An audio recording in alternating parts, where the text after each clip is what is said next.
So the rolls today were like a lot better than they've been the past week or two. I'm not sure why. I did more like out.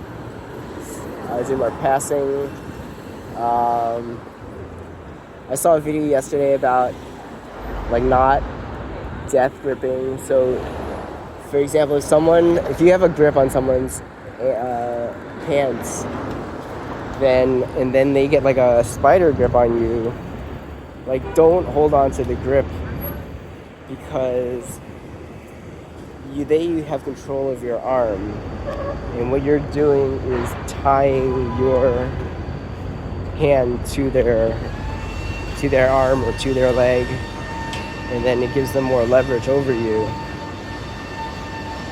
So if you know that they're gonna get like a lasso on you, let go of the grip and then pummel your hand out. So they might have a lasso, but they won't have like a tighter connection to you, and you can still work. And it helps you maintain your posture better.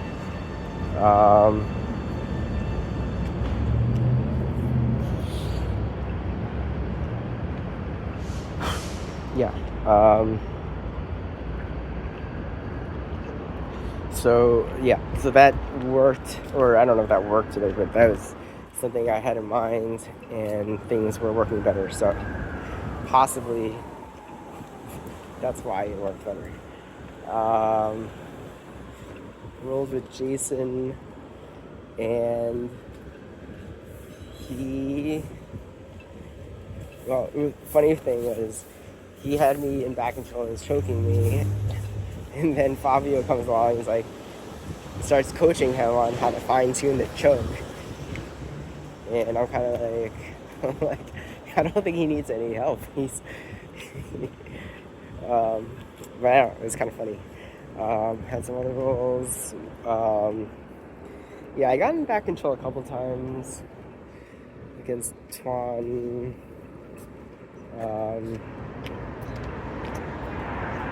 Was able to defend okay. It's the bow and arrow, so I'm able to defend against the cross choke from the back okay. But the bow and arrow, as soon as they throw in the hook with the leg over the arm, then I'm kind of don't know what to do. Also, I'm not sure how to not get in that position, because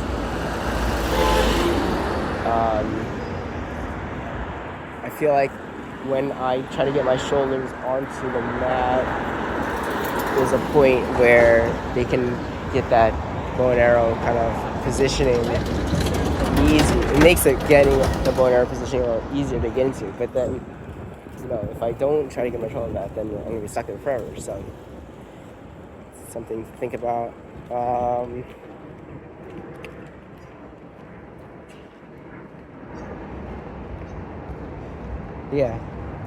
I got on top a couple of times, and it seemed to really surprise. One was against Tuan. He was like dominating me, and then I somehow reversed him and got in side control, and then he seemed really surprised that happened. So I think that's a good thing. That's pretty much it. Today we did more from side control, controlling the elbows. I think it sort of overlaps what we did last time. There are four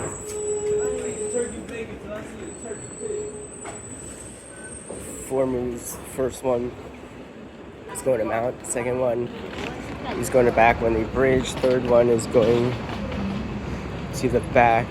And the fourth one is what if they get their back on the ground, and how to use savage control. I think we did the first and third one on Thursday. So the first one, you're in side control.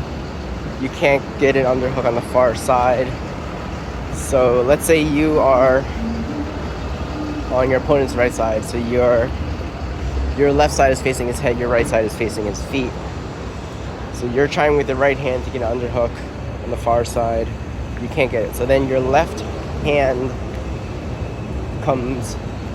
it was cross-facing, So it was grabbing the back of his collar and forcing his head away from you. Now it comes over his face, and you do like a blade with your hand into the gap between his arm and his body. Then you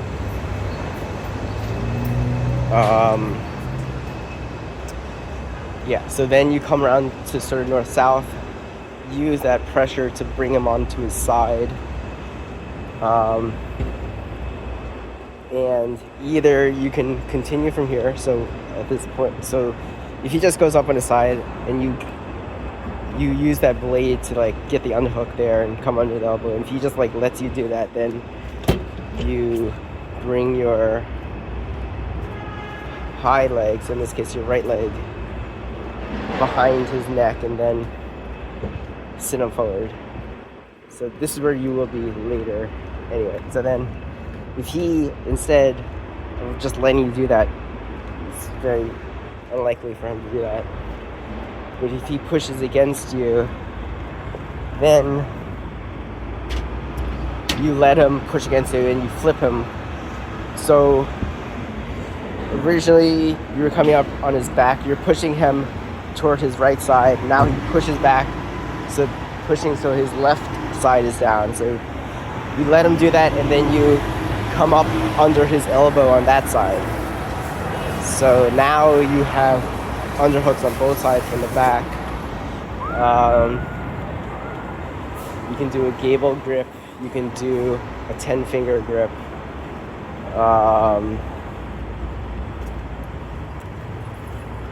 Then, and you really have to like get under his elbows to his armpits, and then you keep it tight. It's very easy for him to like do a Superman and get his arms out from the circle, or just you need to have like tight control over his elbows, below his elbows. So then your high leg, the leg closest to his head, comes behind his back,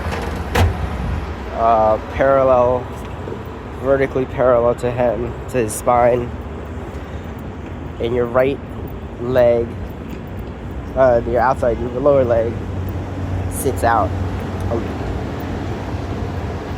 So your right leg, you're sort of kneeling, it's folded up, and your lower leg is extended. You want to keep a forward posture with your torso. So you're bending his posture by keeping your torso like bent forward. You're keeping his posture compromised, and you still want to have tight control under his elbows with the gable grip or the 10-finger grip. Then, so this is like the starting position. Then you bring your lower leg, you bring that foot to his hip, and then this is where everything diverges. So first scenario, he doesn't do anything, then you bring the foot that's on his hip all the way to the ground. You take the same side arm and you grip the opposite elbow. So before you were encircling his elbows, now the lower arm goes all the way across, grips the far elbow. So now you have them tied up. You can use now your top hand to help you pivot to mount. So that's the first one. Second one is when you put your foot on the hip, what if he bridges? In that case, you let him bridge, use that bridging motion to pull him into back control. So that foot on the hip becomes the first hook.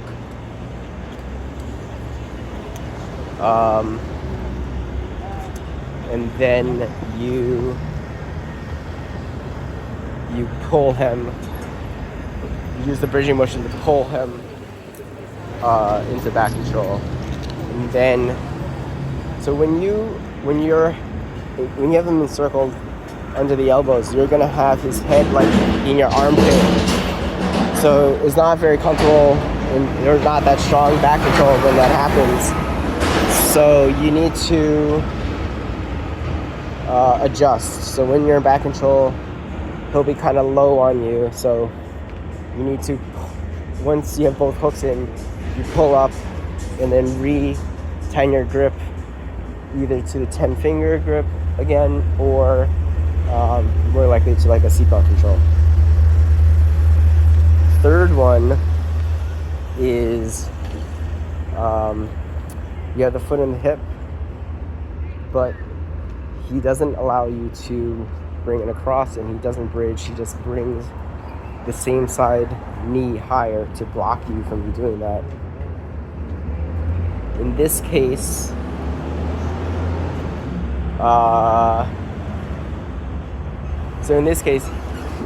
there's two scenarios. The first scenario is he brings his leg up to block, but you still manage to get your foot between his legs. Second one scenario is you can get your left lower leg under and get a hook with that lower leg. So either way, in this scenario you have one of his legs with a hook, and the other leg you're not able to get a hook, one of your legs. So then you use your arms, and you want to complete the circle with your legs. So what you want to do is extend him out. So you want to pull with your arms and extend with your legs to open a gap and put the other hook in. So you complete a circle with your legs where you put one foot on top of the other shoelace. So the higher, whatever foot's higher should be on top of the lower one. And then you extend them out, and then you're able to have enough room to put your other hook in. And this situation will work anytime you have one hook in and one not in, which is good because I've had problems with that before. The other alternative, I guess, is to do like a bow and arrow and try to capture his arm with a hook, with a leg that can't get the hook. But that didn't come up today, so that's just me speculating. And this can also work on the second technique, when he bridges. So if he bridges and you only have one hook and you can't get the second hook, you can also do this too. Okay, so that's 2 back takes, and then the third one, the last technique, the fourth technique, is if you have him in the original position, in the starting position, and then he manages to get his back to the ground, in that case, you need to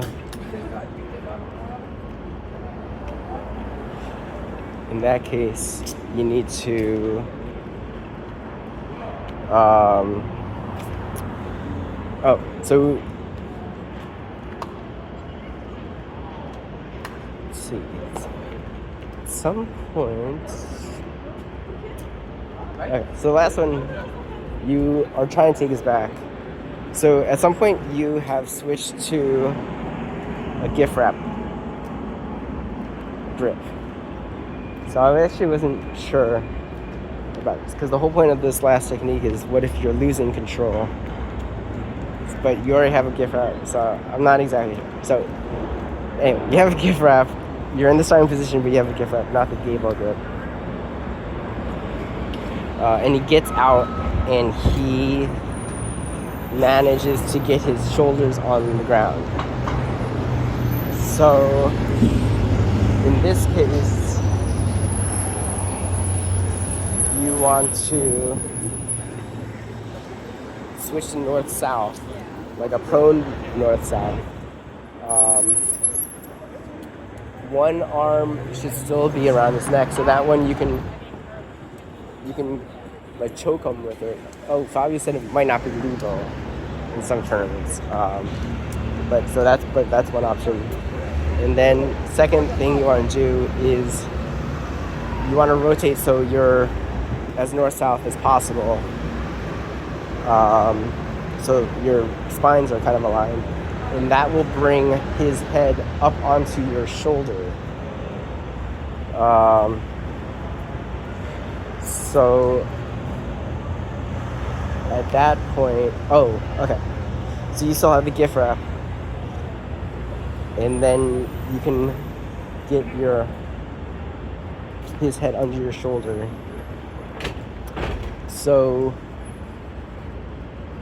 you can stay with the gift wrap, or one arm will be around his neck and the other arm will be kind of free. So then the free arm should do like a C-grip on the top of his armpit, or like the tricep or bicep, I guess on the bicep.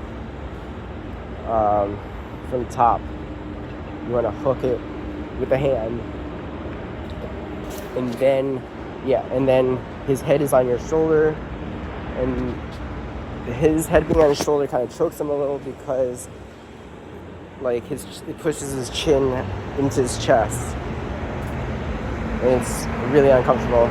So from there, with that bicep control, you can get him to sit up,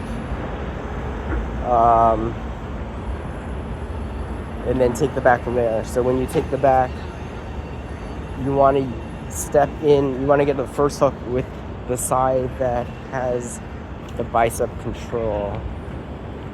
If you just try to sit him up without getting that hook, then he will just, he can turn inside of your grip and get into like closed guard or something like that.